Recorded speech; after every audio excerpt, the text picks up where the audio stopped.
ہم حضرت مسیح موعود علیہ السلام پر کس طرح درود بھیج سکتے ہیں؟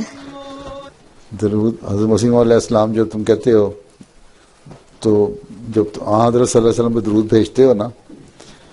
اللہم صلی علی محمد و علی آل محمد کہتے ہو نا جب تم، تو آل محمد میں سب سے پہلے تو حضرت مسیح موعود علیہ السلام ہی آنا ہے، اس زمانے میں آتے ہیں، ٹھیک ہے۔ اس زمانے میں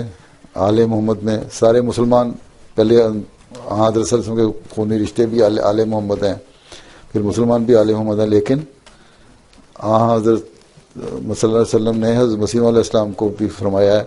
کہ جو ہے وہ مجھ میں سے ہی ہے، آنے والا مسیح موعود جو ہے نا میرے میں سے ہی ہے۔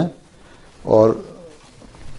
جب حضرت سلمان فارسی کے کندھے پہ ہاتھ رکھا تھا تب بھی کہا تھا یہ میرے سلمان فارسی میرے اہل بیت میں سے ہے، کہ ان لوگوں میں سے بعد میں مسیح موعود آئے گا۔ تو اس لیے جب حضرت صلی اللہ علیہ وسلم درود بھیجتے ہو تو جب آل محمد کہتے ہو نا تو سمجھو کہ سب سے پہلے حضرت مسیح موعود علیہ السلام، پھر باقی مسلمان، یہی درود ہوتا ہے، ٹھیک ہے۔ بعض لوگ اس طرح بھی کہہ دیتے ہیں اللہم صلی علی محمد و علی آل محمد و عبدہ المسیح الموعود بھی کہہ دیتے ہیں، لیکن تم جو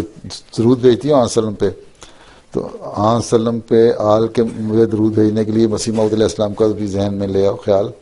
تو وہ درود ان کو بھی پہنچ جائے گا۔ حضرت صلی اللہ علیہ وسلم کی برکت کی وجہ سے مسیح موعود کو برکت ملی نا، آپ کے بغیر تو کچھ نہیں تھا نا۔ اگر وسلم پہ درود نہ بھیجو